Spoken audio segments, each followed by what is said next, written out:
Hey there, good morning, and welcome into my kitchen. This is Digitally Fit and Fabulous. Here on a Saturday, we're going to go ahead and do some prep meals for having for the family in the freezer, but I'm gonna do some pizza for the freezer, so I need to go ahead and get my dough started. Want to get that in and working so it can be doing what it needs to do as far as rising. So it's gonna have 3 cups of flour, but before we even start the 3 cups of flour, let's go in with some active dry yeast, 2 tablespoons, which is usually 2 teaspoons, I'm sorry, which is usually gonna be that whole little pack that you get. And then we need sugar.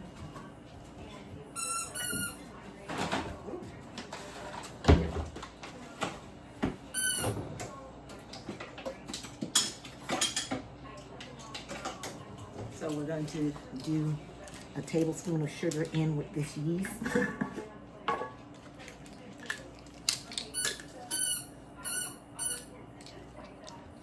ahead and get that blooming, as they say.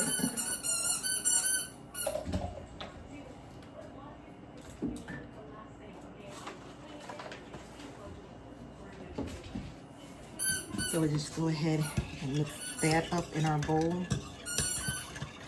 And you want to give it a few minutes to get to acting, getting the bubbles going and all. Very simple recipe, but again, like I said, I want to get it done so that it can be rising and carrying on while I'm doing meat. So today we'll probably put together meatloaf for the freezer. We'll do some pork chop, and then we'll do some chicken balsamic glaze. And again, we're going to try for the first time doing pizzas and getting them in. So I got that all mixed up and got the bubbles going. Keep your yeast. A trick to do is keep it in the freezer to keep it so it doesn't go bad on you. So we're going in with our first cup of flour.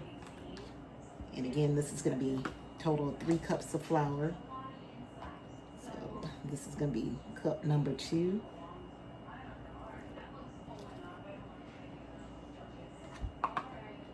Last cup of flour.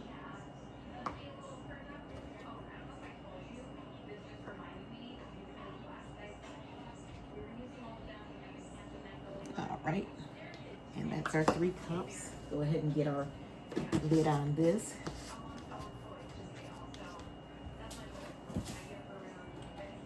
Then we need to go in with our teaspoon of salt.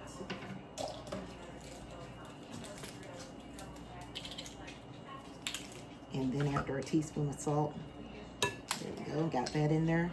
We'll go in with 2 tablespoons of olive oil.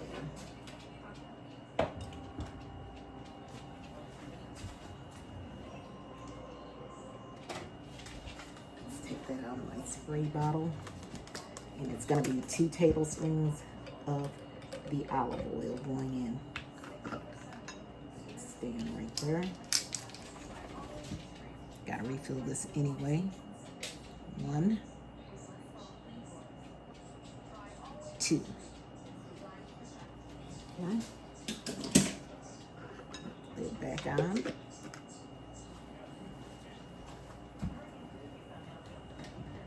And we'll go ahead and get this mixed up. And I use my Danish dough hook. It was a gift to me from my sister when she went out of town. She knew I was doing sourdough a lot, and so she gifted that to me, and I love it.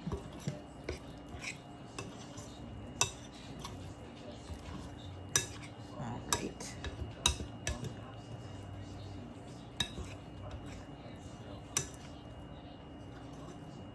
All right, so I'm gonna get my silicone mat, and we're gonna go ahead get that spread out so we can get this dough kneaded, and then we'll let it go back in and rest. So I can get my mat.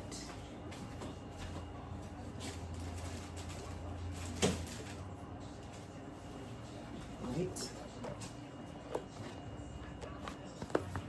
Spread out. Give me some flour.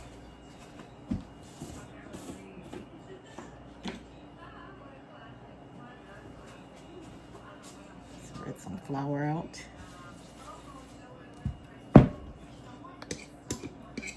And the dough is a bit wet, so we'll see about that. I might add in a little bit more flour, even though the recipe I used didn't call for any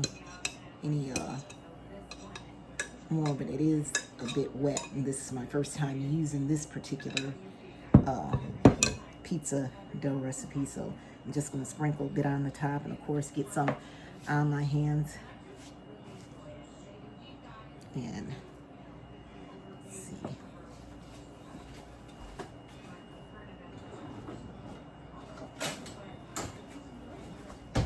Use this to start actually getting the dough folded.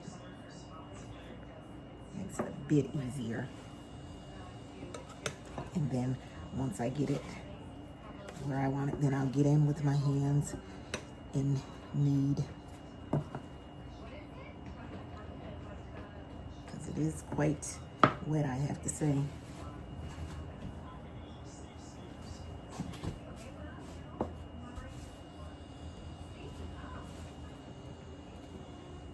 So I'm gonna work with this.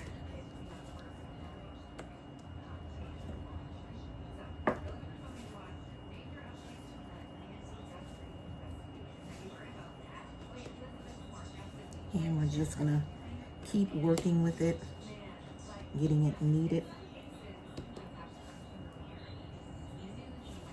Again, like I said, this is quite sticky, but we're gonna make it work. Because why? No one has any money, any food to waste. So we're just gonna work in some more flour, get this where it needs to be. And once we are there, we will go ahead and get it back in our bowl for it to rise. So we'll be back. Okay guys, back. Pizza dough is in the bowl, going on the stove to rise. Let it go for an hour, however long you want it to go. Now next up is meatloaf for the freezer. So again, like I told you guys, don't really like ground beef, but it was in my meat package, so I'm finding ways to use it up since I can't really get rid of it. Here I have onions, peppers, mushrooms, and spinach going in. And I'm going to go ahead and put in some oatmeal to help with the binding. So I already have ground oatmeal that I keep. Usually I like to grind it up because I'm funny about the texture of oatmeal. So I always, if I'm using it, I grind it up. Next, going in with some garlic powder. And here, you know, we use the usual seasonings. Garlic powder, onion powder. I messed around and looked at my spices. Had one more onion salt left from Trader Joe's because we hit the Trader Joe's whenever we're out of town working and can find them. We hit them and we stock up. Next is the last of my Lipton, homemade Lipton onion soup mix. So I'm going to go in with all of that. And then I'm going to add in some salt, pink Himalayan salt, of course, probably a good tablespoon and a half, because it's a lot of meat in here, almost 2 pounds of meat. I'm going to add in just a bit of my bouillon mixture since I ran out of Lipton mix, because you know we like our food seasoned around here, no bland food at all. And then last is going to be pepper, and that's to your discretion. If you like black pepper, then we get some ketchup.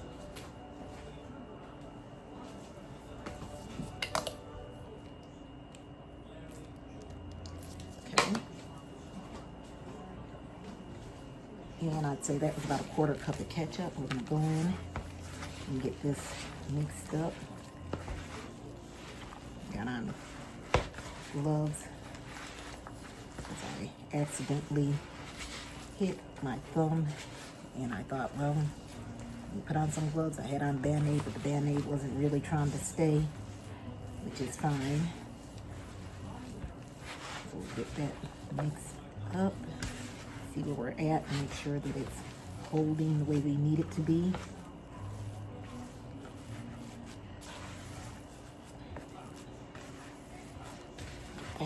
really mixed up, because again, with the meats, you don't want to over mix because they tend to get tough. Take another round. Just trying to see if it'll hold together. Does it need, because I really generally don't put eggs in. No real rhyme or reason why. I just usually don't put them in my meatloaf. And this is a good place, like you saw me put the spinach in there, good place to add in vegetables for your family, especially if they don't like eating vegetables. But around here, hey, it's part of it. We eat vegetables. So I'm gonna kind of cut that in half with my hand so that I can make like 2 meatloaves out of it. So we're gonna go ahead and get those formed. We got 1 bit of meat. Get it out here. Get it formed in meatloaf.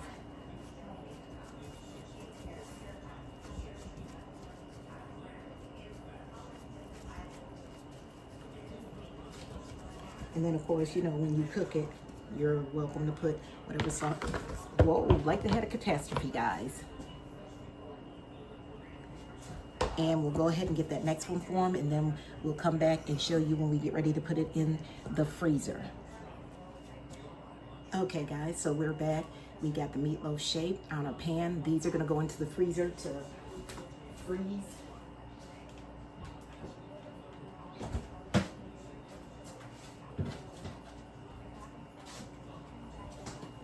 So we got those in the freezer. They'll go in there to freeze. Next up is going to be chicken thighs with the balsamic vinegar glaze. So I have balsamic vinegar here. We are going to go into our measuring cup with probably 1/4 of a cup of the balsamic vinegar, like I'm struggling to say it. So that's 1/4 cup of that. Then we're going to go in with brown sugar, really good brown tea. I'm trying to decide, friends. I'm trying to think, do I want to do, I think I'm going to do honey instead of the brown sugar, because you don't need 2 sweeteners. I don't want sweet meat. I want meat with flavor. So we're going to go in with honey, and let me rinse my spoon real well.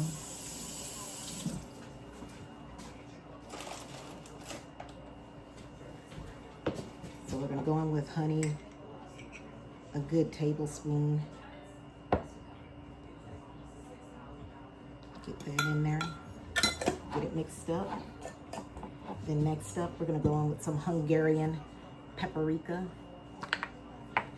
Hungarian paprika gives it a little bit of spice. So we'll go in with that.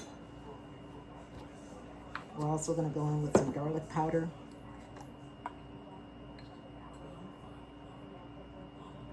And I have lightly seasoned the thighs on the outside before we came on. And then we're going to go in with about 1/4 of a teaspoon of crushed red pepper. So I did, like I said, go previously before I came back on camera with some salt, pepper, garlic powder, and onion powder on the chicken, because again, we like our food seasoned. And it won't hurt, because I'd rather do it before than after, because these will probably be chicken thighs and they've got the skin on. Normally I get skinless, but this is in my meat package. I could have took the skin off. I just didn't. So we just get those in our bag, and I'll show you the little bag and the holder that I use. Makes it so much easier. So we get these little holders. You can get them from Temu, probably Amazon, but anyway, helps to hold your bag up so you're not sitting here struggling. And I'm thinking that I'm putting this in a freezer Ziploc bag, but I'm thinking that I may stick this also inside of a vacuum seal bag and still seal it up. It's so hard to seal with liquid, you know, unless your vacuum sealer actually does the liquid, then it's hard to do. So of course, anytime I marinate meat, I get it in, I like to shake it and turn it to make sure every piece gets the marinade. And then I just flip it over, and then we're gonna just go ahead and notate on the bag that this is balsamic chicken thighs. So I'll simply get a marker and put balsamic thighs, and then I always put the date. And then this is ready to go in the freezer, and I like to lay it down. And again, like I said, while it's in the freezer, I'll decide whether I'm gonna actually stick it inside of a vacuum seal bag to make it a bit last a bit longer. Freezer bags are good, but sometimes you do, if you leave them in the freezer for too long, you will see that the air is getting to it. So I prefer vacuum sealing. I just didn't do this because the liquid probably get up in the seal, and I don't want that to happen. So we're gonna go ahead and put this in the freezer.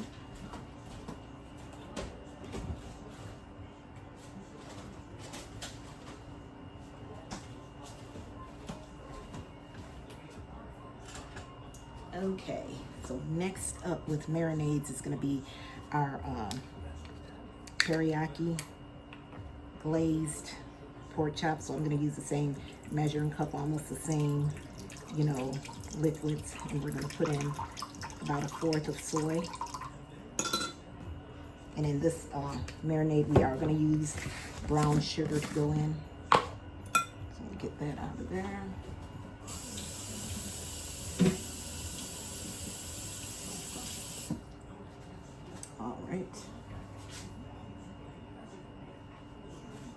Go ahead and get a tablespoon of brown sugar in.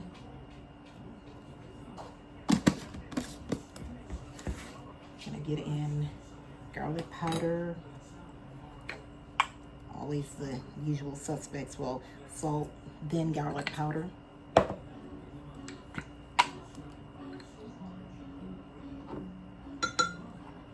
Gonna go in with a little bit of onion powder.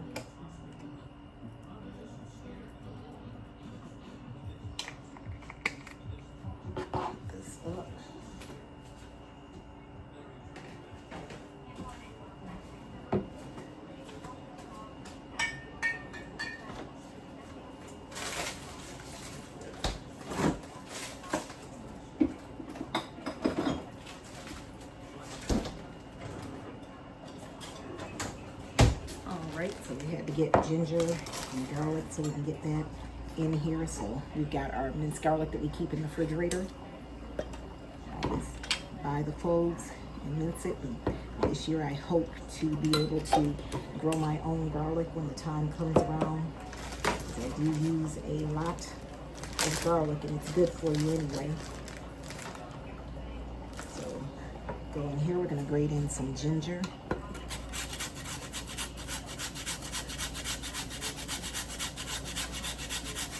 And you can grate about a tablespoon or so in here. I like a lot of ginger, so I'm just gonna keep going for here for a minute.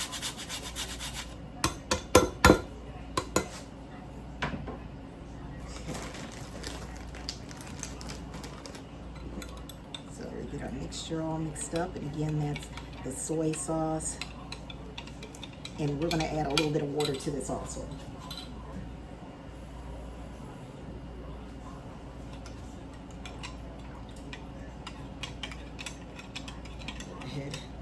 Stir that up.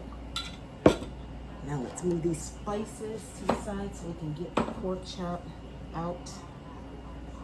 And did I go in with crushed red pepper? You know, that's a shame. I don't even remember if I went in with it. I don't think so. So I'm gonna go in with a little bit of crushed red pepper, about 1/4 of a teaspoon in there. And we're going to pull the pork chop out of the refrigerator.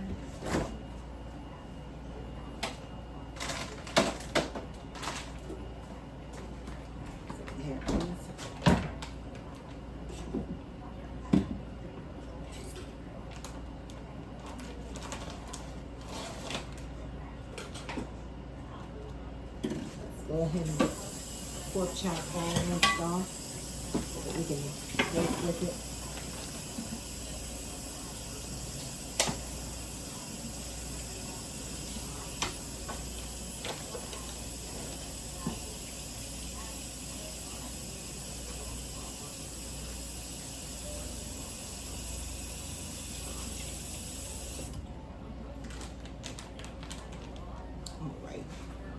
So again, we have pork chop, one of my husband's favorites. Y'all know I don't be doing pork like that, but I'll go ahead and get these marinated, and then he wants to pull them out and do his grilled chops. He can, they're already ready. There is no work for me to do. Let me grab a bag.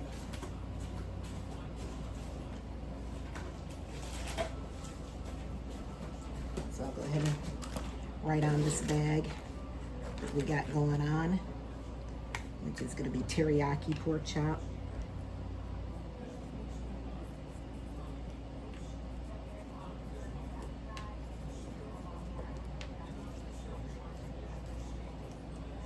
All right. So we're going to get our bag onto our handy dandy stand. Just adjust. That's what I like about this. It adjusts with, if you need to go taller, if you need to go shorter. Doesn't matter, it adjusts to your needs, and that's great.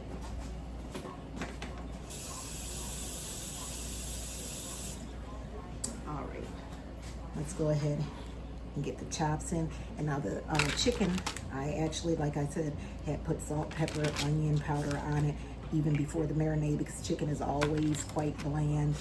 But I've done these teriyaki pork chop before, and so you really don't have to season those, because everything you have in your marinade is gonna really penetrate through the chops. And so however, oh, I forgot to add black pepper in here.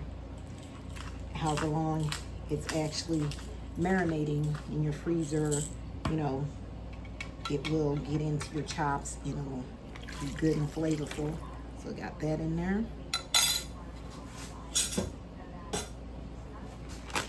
Take my bag off. You can stand out the way. I like to seal, you know, where you don't have air in it. So I tried my best to lay it down so that whatever air you may have in it can go out. And then of course, same thing like the chicken, you're going back and forth with it to get the meat marinated. And then you want to take it and place it in the freezer, I'm sorry. Teriyaki pork chop. You want to take it and put it in your freezer, lay it flat. I lay it flat because then later on you can come back, get it. And if you need to stand it up, you can, because it's flat. So in the freezer it goes.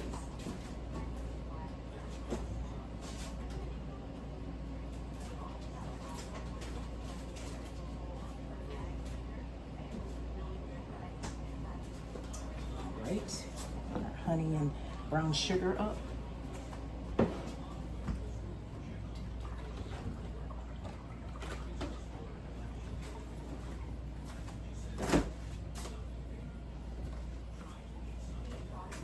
And then the last but not least thing that I'm going to get done is steak bites for tomorrow.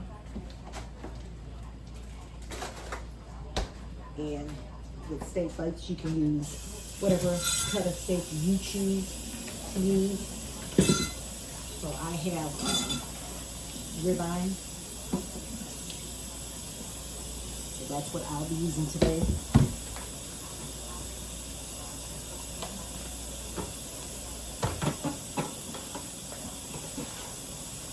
Steak bites has become quite the favorite around here.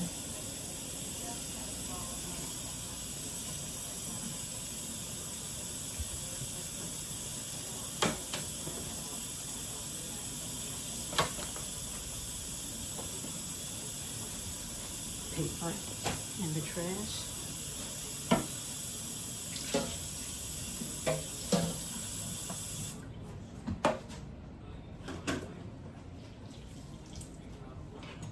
And I'm a firm believer in, I'm in the kitchen, it's a clean as you go type thing. I don't like to have dishes just piling up and all over the place. Don't work for me.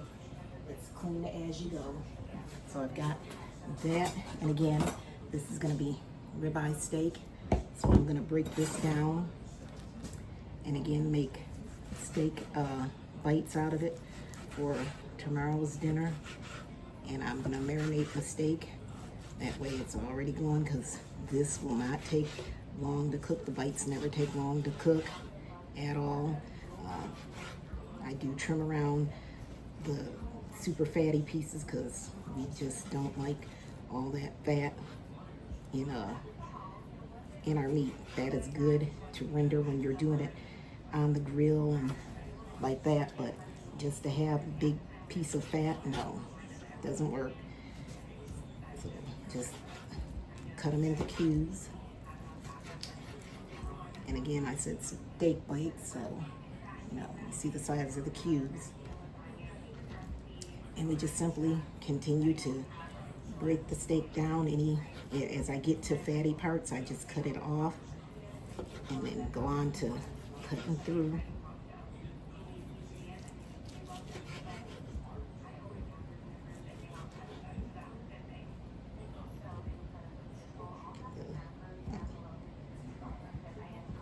We just don't do the fat. And again, your kitchen, you make your own rules, you do what you like. I'm just telling you what I do in my kitchen.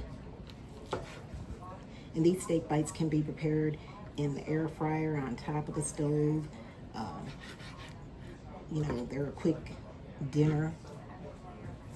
Doesn't take long.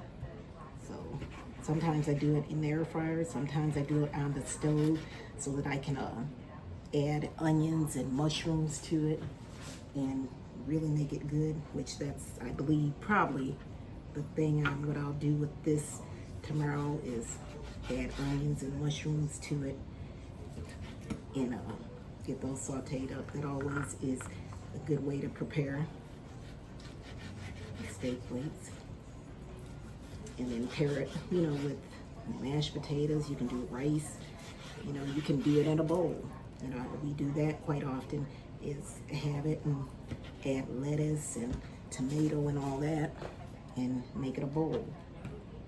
Because we do try to eat healthy.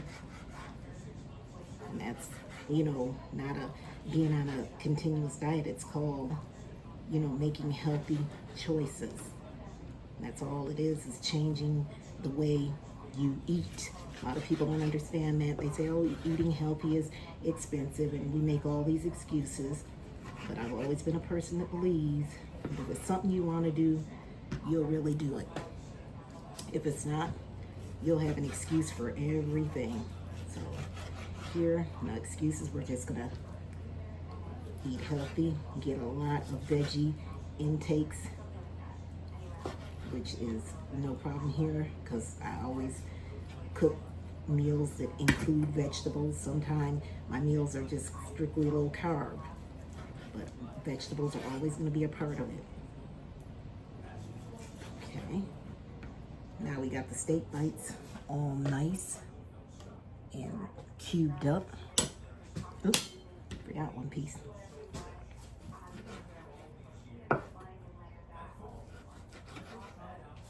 Okay, so here they are all cubed up. So now what we're gonna do is we're gonna go in with onion powder. I'm gonna wash my hands so fresh.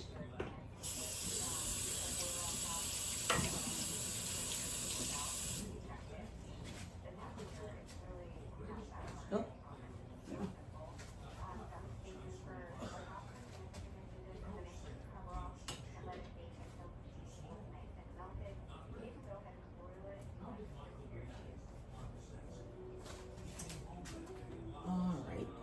So we're going to go in onion powder or onion salt from Trader Joe's, and we're going to season it right here on our board. So we got onion salt.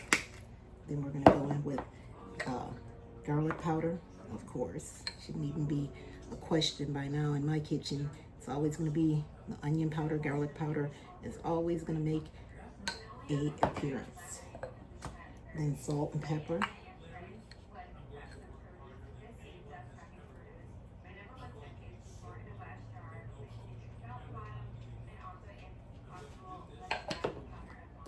Pepper. And the last thing I'll probably hit it with is the Kinder's Buttery Steakhouse. Oh, where is it? So we'll do some of the Kinder's butter and garlic. Love their seasonings.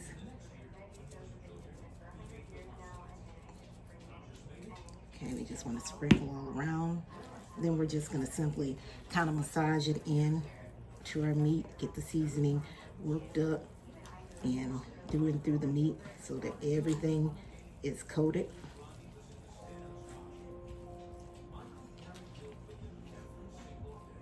Probably hit it again with some buttery seasoning back across the top. That side didn't look like it had it. Okay, wash my hands.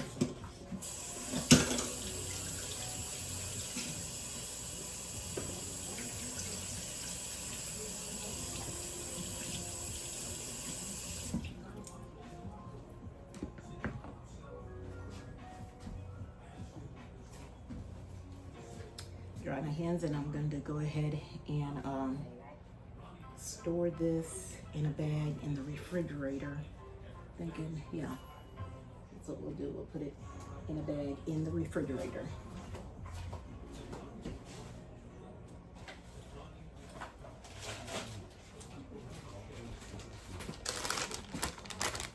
And again, this is going to be for dinner tomorrow, steak bites.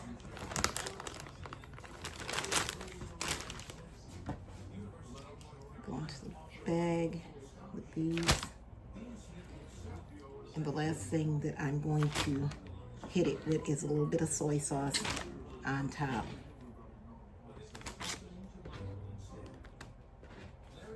Grab the soy sauce.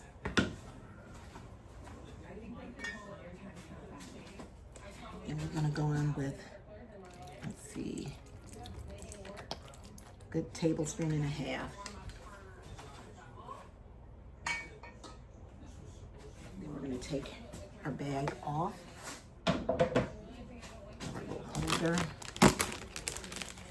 Make sure that we got air out as we take it down, because again, we don't want air in the bag. And then all you want to do, even though it's just that little tablespoon of soy, you want to just kind of flip it around. And there you have. And whenever you flip it in half, then you can really tell if you've gotten all the air out. And so I could feel that I didn't have it completely out. So I got it out. I got it on a pan, and I'm gonna get this in the oven, and I'm gonna get these few dishes cleaned up, and then we'll be back once we get ready to do the pizza. Hopefully that dough is acting right, because again, it was really, really wet, and I had to add more flour to it. And look back at the recipe, it clearly only said 3 cups, so I've never had that happen before, but we'll see what we get with that. Okay guys, we are back. We're gonna, let me straighten this a bit. Going to get started with the pizza dough. Let you guys see it rolls up really well. So let's get this out of the bowl. Hope it's not as sticky as it's looking.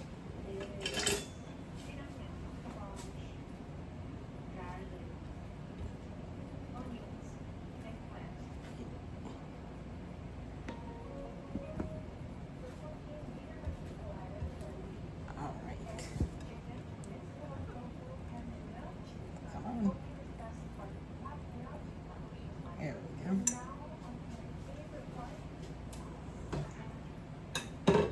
Alrighty, let's see. I don't know. Like I said, this dough seems really, really sticky. For whatever reason, it just is, I guess, a sticky dough. The guy whose recipe it was, he said it's tacky, but no, this is just sticky. Usually my pizza dough that I normally do is not like this. I think I'll spread it. I have that issue. So again, the intent here was to do the pizza dough and get it rolled out in a pizza in the freezer. That's what my intent is to do. So let's see if we can do it, because so far it's been very, very productive. So we're gonna see about getting this rolled out. I guess I really should have kept the bowl instead of just tossing it in, but oh well. Put this dough on this and set it to the side. Okay. Go dough on our flour on the rolling pin.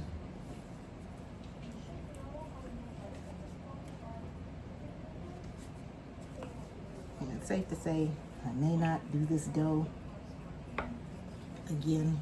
I just really, really do not like how it actually is adhering. I mean, you know, the rise on it is good and everything, but it just is super, super sticky. And that part I don't like. Get this rolled out as best I can. Keep it my rolling pin rolled out. Well, with flour rather, I'm saying rolled out. Still got me really like, what in the world? That's what my oldest son always say, what in the world? And that's what I'm thinking. I'm like, what in the world is the issue here? Gonna get a fork. And normally I don't do this, but because we are going to pre-bake this crust, because remember, this is going to be a pizza that's going in the freezer for later eating. Gonna prick it with a fork, and then what we'll do is pre-bake for about 10 to 15 minutes.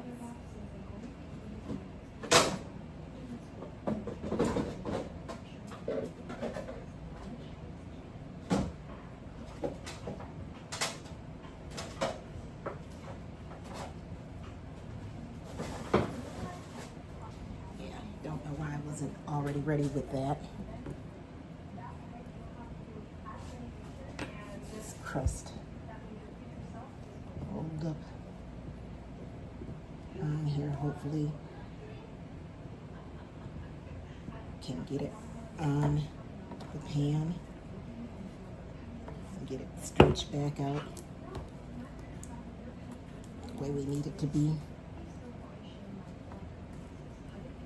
And again, like I said, this is first time me doing this particular crust. I can't say that I will use it again because it's given me a fight. I went back and reviewed the recipe, and the recipe was, you know, right on. I used everything it said to use, so I don't know. But again, we don't waste, we just roll with it. So we got the pizza on, we got it pricked with holes. So this is gonna go in the oven for about 15 minutes, and then we'll take it out and go on with the next one.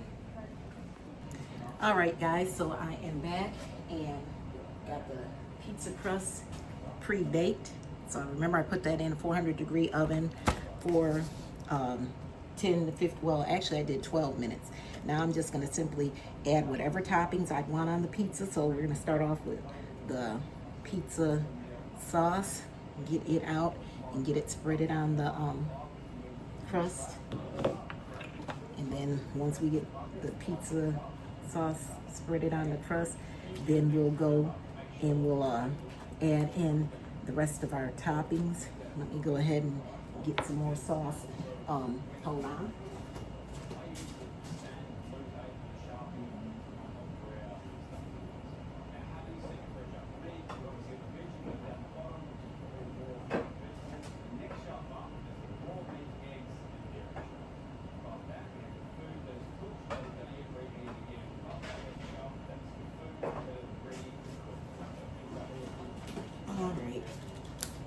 our sauce going here. This is like a little tomato basil sauce. We'll get that spread it out on the crust. And again, you're just putting on the toppings that you would normally want to have on whatever kind of pizza you want it to be. You just put on your toppings and go. So got the sauce on just a little bit more, making all this noise.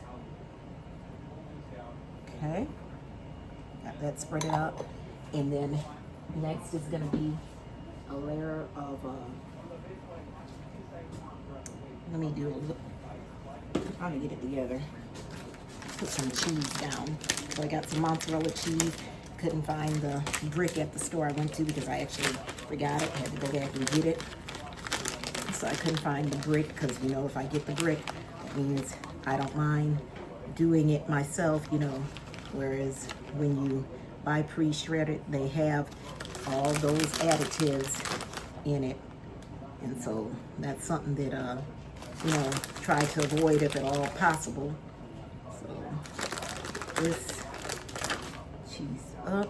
All right, so now that we got our cheese, then we just got a nice layer of cheese. We're gonna go ahead and I'll show you that. So there's the cheese. You could stop right here if all you wanted was a cheese pizza. Next, I'm going in with some chopped peppers. And this is just chopped sweet peppers, not, you know, hot peppers. Then we've got some onion that we're gonna go in with. Put that all over. And again, just whatever you like, whatever you fancy as your pizza topping, you just wanna put it on. And then we're gonna go in with our meat. So our meat is some, again, beef that I've fried off and seasoned with Italian seasoning, garlic, onion, salt, pepper, and basil. We're just gonna spread that on. And then whatever extra meat we have left can be used easily in whatever, you know, we want to put it in. You know, it can be used in a salad, to go over a salad, just whatever we choose to put it in. I'm sure my husband will find something to use it for.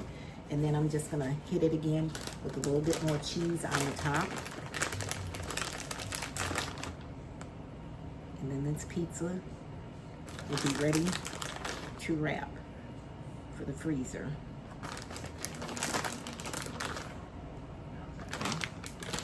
So this is how this one came out looking. And we'll just let that sit, and then we're gonna come back and wrap it. Now the next crust was not perfectly round, but that is fine. Got it. And so what we're gonna do, get this out the way. We're not gonna do anything too extra with this other than make it buffalo chicken pizza. So I just took the easy way out. I did buffalo sauce, canned chicken, ranch, and there we go. I'm gonna put this on the pizza.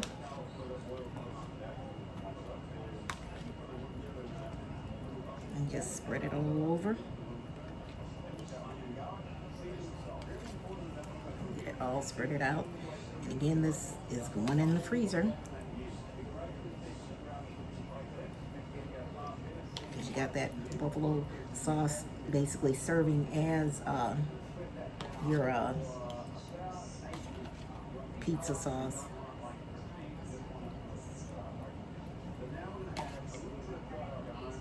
That all out.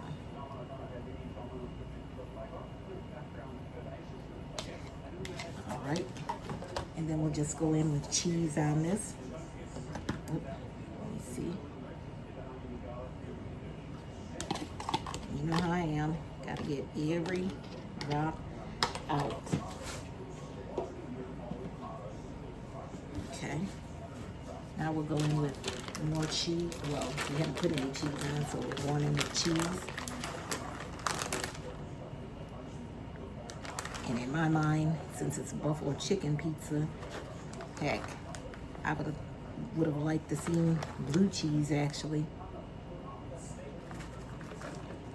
Because that's in what goes with naturally.